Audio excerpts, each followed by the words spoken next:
पिता परमेश्वर का हार्दिक दिल से शुक्राना करते हैं।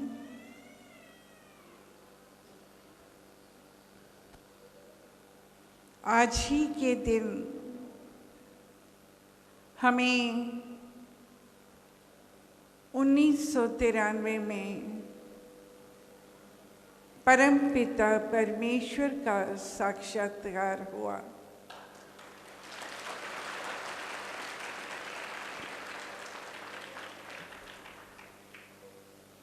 इस दिन को नाम दिया गया प्रकाश उत्सव का।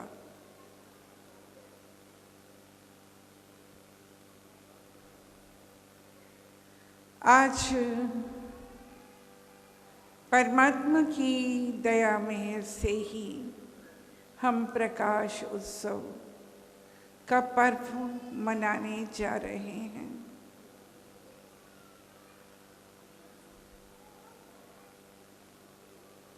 ये सच है कि आज 2021 के वर्ष की भी बधाई आप सबको माँ देती हैं।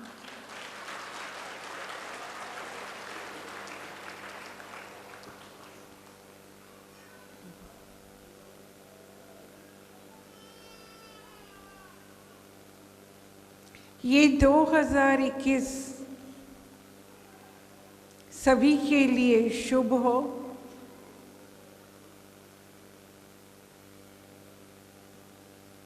और आप सबकी मनोकामनाएं पूर्ण हों।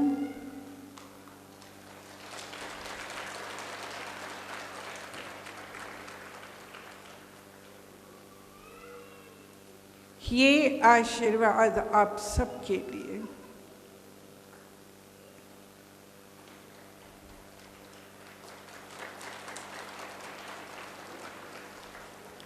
आप सभी का 2021 में माँ स्वागत करती हैं, जी आयानो बोलती हैं। परम पिता परमेश्वर के आदेश पर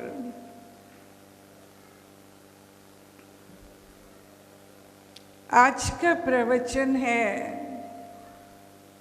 आत्मा का श्रृंगार है मौन। जी हाँ, हमारी आत्मा का श्रृंगार है मौन। मौन का अर्थ अक्सर लोग वाणी के विराम से लेते हैं,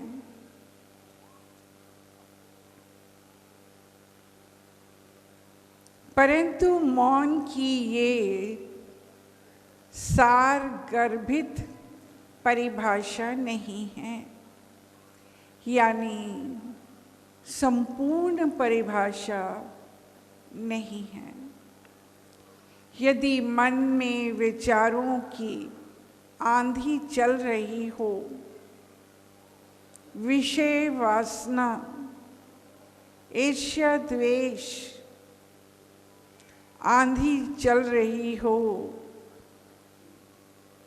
जी हाँ, विषय वासना, ईर्ष्या द्वेष का तांडव चल रहा हो और बाहर से जुबान बंद हो, तो क्या आप उसे मौन की संज्ञा देंगे? वास्तव में मौन की ये स्थिति खतरनाक हो सकती है। यदि एक प्रेशर कुकर में जलते चूल्हे पे उसे रख दे, अंदर पानी उबल रहा हो और सेफ्टी वाल्व जाम हो जाए तो क्या होगा? प्रेशर कुकर फट जाएगा और उससे भयंकर नुकसान होने की संभावना है। जी हाँ, भयंकर नुकसान हो सकता है।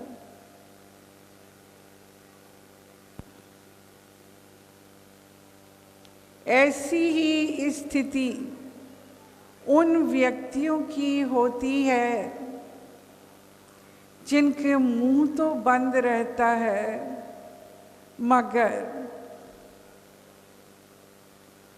मन में तूफान चल रहा होता है। इस मौन को मौन नहीं कहा जा सकता। मौन की सार्थकता तो शुभ चिंतन, प्रभु चिंतन, सकारात्मक चिंतन और सद्गुणों के चिंतन में ही है। यानी कि जिसे मौन कहा गया, वहाँ अच्छी सोच का होना निहायत ज़रूरी है। हम प्रभु को याद करें, अच्छे विचार मन में आने चाहिए, मन के अंदर सद्विचार हों, तो ऐसी स्थिति मौन कहलाती है। गुरु नानक देव जी ने कहा है कि बाह्य मौन से कोई आंतरिक शांति नहीं पा सकता।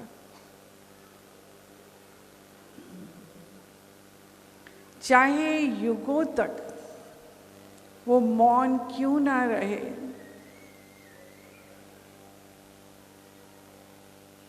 वेद व्यास जी ने कहा है, निरर्थक बोलने से मौन अच्छा है। मौन से श्रेष्ठ सत्य बोलना है और इससे भी श्रेष्ठ सोच विचार कर प्रिय बोलना है। धर्म संगत बोलना है। मौन की उपयोगिता तो विचारों की शांति तथा मन की इच्छाओं, कामनाओं, लालसाओं की समाप्ति में है। तृष्णा पर विजय होने में ही मौन का महत्व है। घंटों अर्थहीन बातचीत करने से तो कई गुना अच्छा है मौन रहकर मात्र 1 मिनट सार गर्भित बोलना, यानी कि ऐसी बातें कहना जिसका कोई मूल्य हो, जिसका कोई अर्थ हो। मौन अर्थात दुर्गुण, दुर्व्यसन, अहंकार और स्वार्थी वृत्तियों का लेश मात्र ना हो। यानी कि साफ सुथरा मन जिसके अंदर कोई दुर्गुण, कोई दुर्व्यसन, अहंकार या स्वार्थी वृत्तियां ना हो। मौन के वृक्ष पर शांति के फल लगते हैं। मौन आत्मा का श्रृंगार है। ये जीवन की दिव्य आभा है। मानव जीवन में जो भी उच्चतम, श्रेष्ठतम, जी हाँ, मानव जीवन में जो भी उच्चतम, श्रेष्ठतम है, उन सभी प्रतिभाओं की अभिव्यक्ति और अभिवृद्धि मौन शक्ति का ही जादुई परिणाम है। महावीर 12 वर्ष मौन रहे। गौतम बुद्ध ने 6 वर्ष तक मौन साधना की। लाओ त्से ने मौन में ही सर्वोच्च सत्ता का साक्षात्कार किया। जी हाँ, आज का विषय मौन है और मौन पर भी माँ व्याख्या कर रही हैं। मौन का अर्थ आमतौर पर चुप रहना समझा जाता है। मान्यता है कि जो व्यक्ति अपनी वाणी का प्रयोग नहीं कर रहा, चुप हो गया है, वो मौन में चला गया है। लेकिन वास्तव में मौन चुप रहने की नहीं, बल्कि वाणी के सदुपयोग की कला का नाम है। मौन का वास्तविक अभिप्राय वाणी का सार्थक उपयोग है। उतना ही बोलना जिससे अपना या किसी दूसरे का लाभ हो अथवा नुकसान ना हो। जो लोग मौन धारण करने का मतलब चुप रहना मानते हैं, वे मौन की महत्ता को मिट्टी में मिला देते हैं।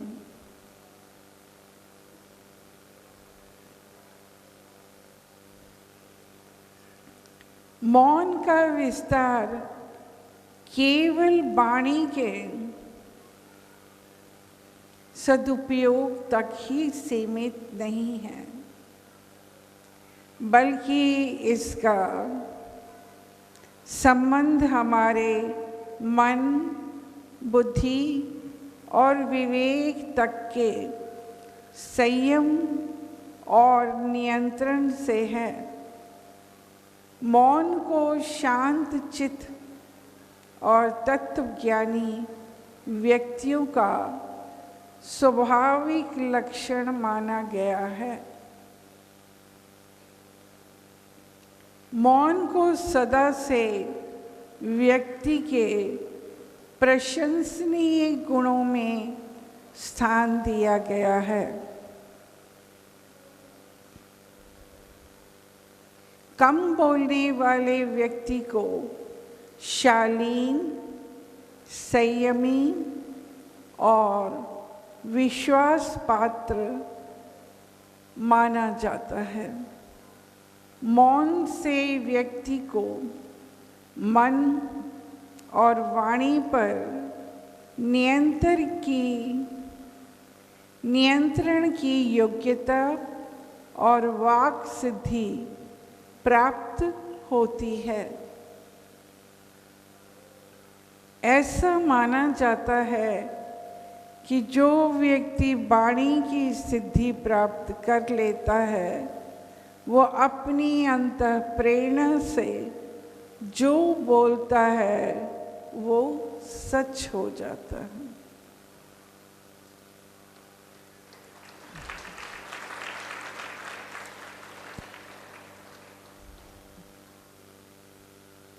ज़्यादा बोलने वाला व्यक्ति अपनी शक्ति को व्यर्थ ही नष्ट करता है।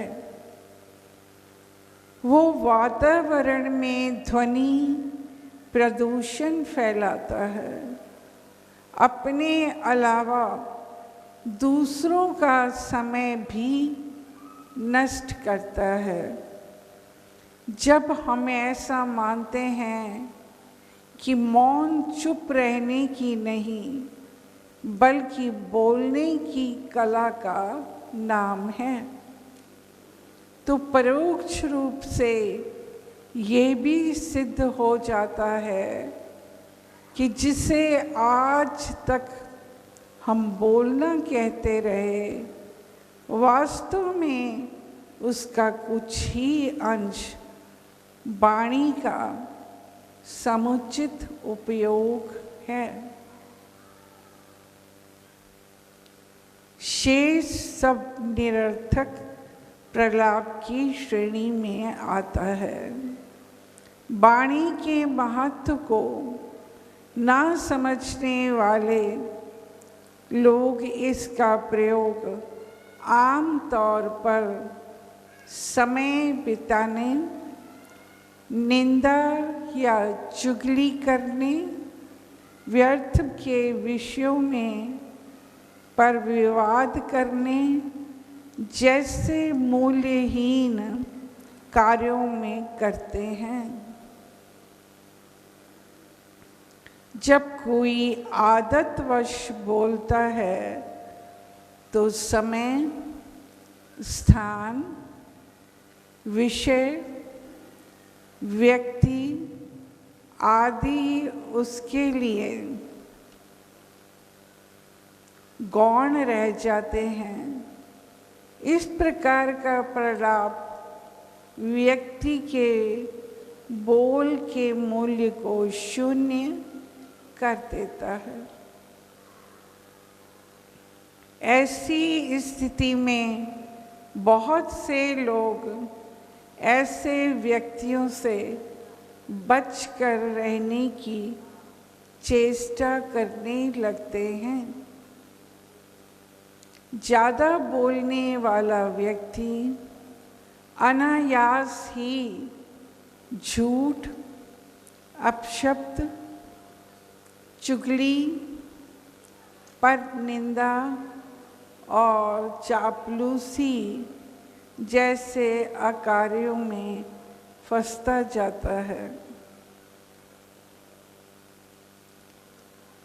जिसका स्वाभाविक फल अंततः झगड़ा, टकरार या अपयश ही होता है। इस तरह वाणी के अनुचित प्रयोग से व्यक्ति अपना सुख चैन गवा बैठता है। विद्वानों ने ये कहावत कही है, एक चुप तो हजार सुख। इसलिए अगर व्यक्ति मौन के महत्व को समझकर वाणी के प्रयोग में सचेत हो जाए तो इस नियंत्रित वाणी से कई क्रांतिकारी परिवर्तन हो सकते हैं। ये सच है कि मनुष्य के मन में अनेक छोटी बड़ी इच्छाएं होती हैं। कुछ पूरी होती हैं तो कुछ को पूरा करने का प्रयत्न किया जाता है, पर अधिकांश समय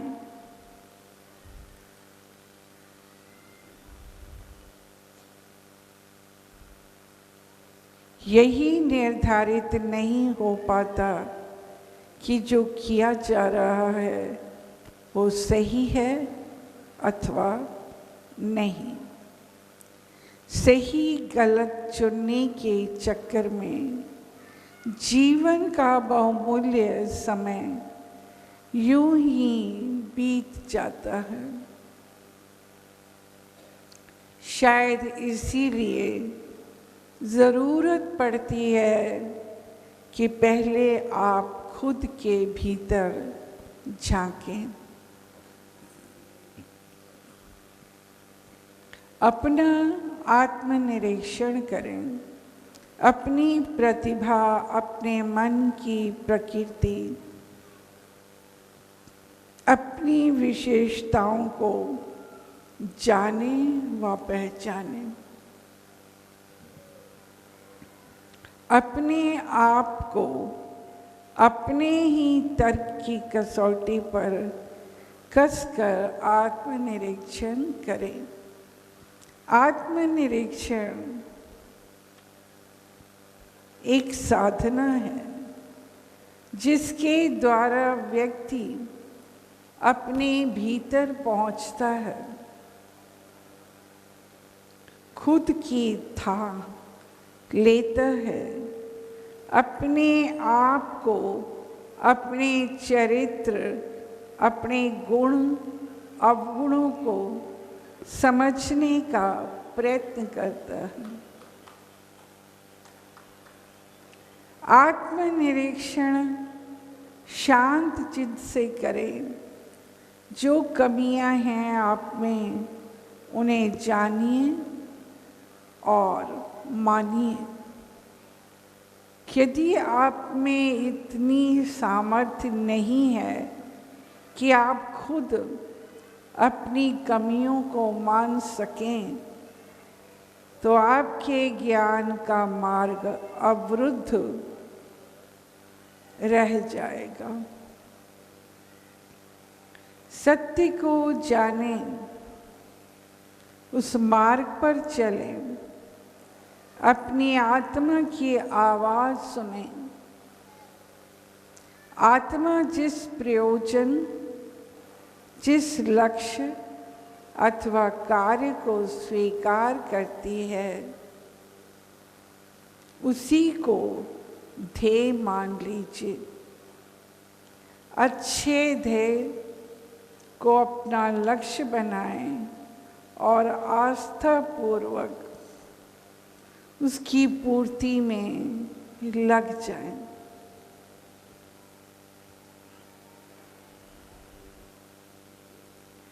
आत्मविश्वास ही आपकी शक्ति है। पूर्ण आत्मविश्वास से आप में दिव्य शक्ति का संचार होता है।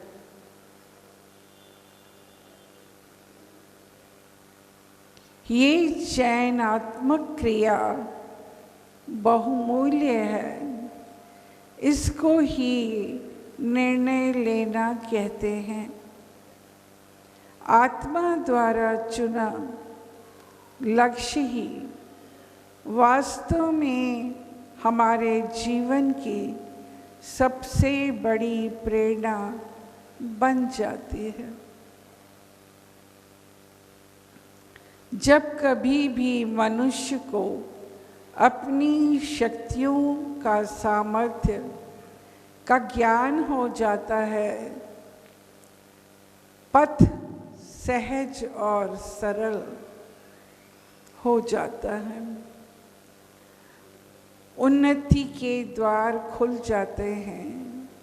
यही सच्चाई है हमारी, आपकी और सबकी। एक बार आंखें खोलकर देखने की ज़रूरत है। अपने आत्मबल को महसूस करके देखिए। याद रहे, विश्वास और हमारी श्रद्धा आत्मबल की नींव है। आप संशय, दुविधा को छोड़कर ही जिंदगी के रास्ते पर आगे बढ़ सकते हैं। संशय चाहे जितने भी समझदारी से भरे ही क्यों न हों, वे आखिरकार अविश्वास और आत्मशक्ति का क्षय करते हैं। जी हाँ, आत्मशक्ति का क्षय करते हैं। क्या आप जानते हैं, आप जैसा सोचते हैं वैसा ही वातावरण आपके आसपास बन जाता है। इसीलिए अब ये सब आप पर निर्भर करता है कि आप अपने जीवन के माहौल को कैसा बनाने का प्रयास करते हैं। अच्छा सोचें, विश्वास करें, धीरे धीरे आप सब कुछ वैसा ही महसूस करेंगे जैसा आप चाहते हैं। इसके लिए भी आत्मबल को दृढ़ करें। जिसमें सद्बुद्धि है उसी में सच्चा बल है। निर्बुद्धि के पास बल कहाँ। इसीलिए जिंदगी के हर मोड़ पर आत्मनिरीक्षण करने की आवश्यकता है। आत्मबल पैदा करें। दृढ़ आत्मबल के द्वारा जीवन के निर्णय लें। अपने कार्यों व संकल्पों को पूरा करने का प्रयास करें। सामर्थ्य और शक्ति आपके अंदर है, विश्वास करें। क्या कहा गया है कि दर्पण कभी झूठ नहीं बोलता। दर्पण में हमारा जैसा मुख है, चेहरा है, वैसा ही हमें दिखाई देता है। अगर कोई दाग धब्बा है तो हम उसे हटाने की कोशिश करते हैं। हमारे मन में जो कुछ चलता है वही हमारे मन का वास्तविक स्वरूप है। मनुष्य का मन उसके मुख और आँखों में झलकता है। भले बुरे कर्मों को मन ही हमसे करवाता है। निर्मल मन 5 विकारों काम, क्रोध, मद, लोभ, मोह से रहित होता है। निर्मल मन में परमात्मा वास करते हैं।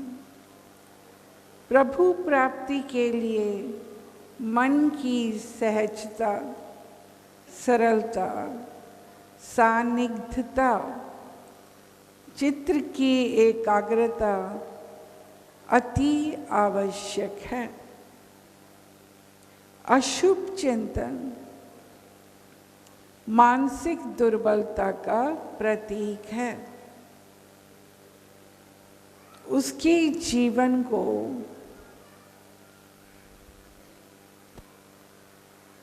विचार संभाल लेते हैं यदि मन के विचारों में है प्रभु का शासन, हृदय में हो प्रभु का आसन, तो जीवन सदैव पावन बना रहता है। हमारा मन साफ है तो दिल में दया, उदारता, मन में प्रेम, प्यार होगा। धैर्य होगा तथा सेवा के भाव बने रहेंगे। इसीलिए मन रूपी दर्पण को सदैव साफ रखना चाहिए। उसमें कपट रूपी धूल नहीं चढ़नी चाहिए। यदि मन स्वस्थ है तो दुख में भी दिवाली है। मन में जो कुछ चलता है वही मन का वास्तविक स्वरूप है। हमें चाहिए कि चित्त को चलायमान ना होने दें, उन विचारों को मन में ना आने दें जो हमें निराशा देकर नीचे गिराते हैं। जिसका मन पवित्र नहीं, उसका कोई कर्म पवित्र नहीं हो सकता। इसलिए आत्मा और परमात्मा को साक्षी मानकर अंतःकरण की आवाज़ सुनकर कर्म करना चाहिए। हमारे विचार अच्छे होने चाहिए। अच्छी सोच, आत्मविश्वास, कर्तव्य परायणता, धैर्य, विनम्रता, सहनशीलता और साहस। गलत सोच का अर्थ है क्रोध, उद्देश्यहीन जीवन और निराशा। सही सोच के व्यक्ति अच्छे विचार से हर जगह को प्रसन्नता से भर देते हैं। वही गलत सोच के व्यक्ति हर जगह को दूषित कर देते हैं। यदि मनोबल मजबूत हो तो जीवन के हर मोड़ पर हमें सफलता मिलती है। हम सफलता के कदम चूमते हैं। कहने का तात्पर्य है कि मौन जिसे कहते हैं, वहाँ अंतर का शुद्ध होना बहुत ज़रूरी है। मन में दूषित विचार चल रहे हों तो हम उसे मौन नहीं कह सकते। चुप रहने का नाम मौन नहीं है। हमें अपने अंतर को भी शांत करना होगा, बुरे विचारों से दूर रखना होगा, अपने दूषित मन को स्वच्छ करना होगा। तो बच्चों, आज परमपिता परमेश्वर के आदेश पर माँ ने मौन विषय आपके बीच रखा। यानी जहाँ ज़रूरत हो वहाँ बोलें, जहाँ ज़रूरत नहीं है वहाँ शांत रहना ही ज़रूरी है। तभी आप अपनी अच्छी पहचान, अच्छा चरित्र बना सकते हैं। तो इन्हीं शब्दों के साथ आज के प्रवचन की समाप्ति होती है। जी आपकी सदा ही जय। मेरा नाम शिखा सक्सेना है। हम ठाकुरगंज चौक लखनऊ से रहने वाले हैं। हमारे कुछ दिन पहले हमारे और मेरे पापा के डेंगू हो गया था, जिसमें हम लोग 10 दिन तक हॉस्पिटल में रहे। मेरे भाई ने माता जी से आशीर्वाद लिया आके, और फ़ोन पे भी आशीर्वाद लिया, तो जिससे हम और मेरे पापा घर अच्छे वापस आ गए। फिर अभी कुछ दिन बाद मेरे पापा का हार्निया का ऑपरेशन हुआ और डॉक्टर ने कहा कुछ भी हो सकता है, इनके लास्ट स्टेज है, हार्निया बहुत बढ़ चुका है। तो मेरे पापा का मेजर ऑपरेशन हुआ। डॉक्टर ने खाली पेट पापा का ऑपरेशन कर दिया। जिससे पापा की हार्ट बीट तेज हो गई और पल्स तेज चलने लग गई और पापा को कुछ हार्ट में दिक्कत हो गई। तो डॉक्टर सब हार गए थे। यहाँ माता जी के यहाँ फ़ोन किया, भैया ने कहा अभी माँ से आशीर्वाद दिलाते हैं, तो मेरे पापा के समझ लिए जान बच गई। मेरे पापा मरते मरते बचे, नहीं तो आज हम लोग क्या करते। आज जो भी कुछ है, हम जैसे भी खड़े हैं, मेरे डेंगू हो गया तो समझ लीजिए हम माँ जी के आशीर्वाद से खड़े हैं। और मेरे पापा जो बचे हैं आज, मेरे पापा के माँ जी की वजह से बचे हैं। माँ जी के चरणों में सत सत नमन और माँ जी की दया मेहर हमारे और मेरे परिवार पे हमेशा बनी रहे।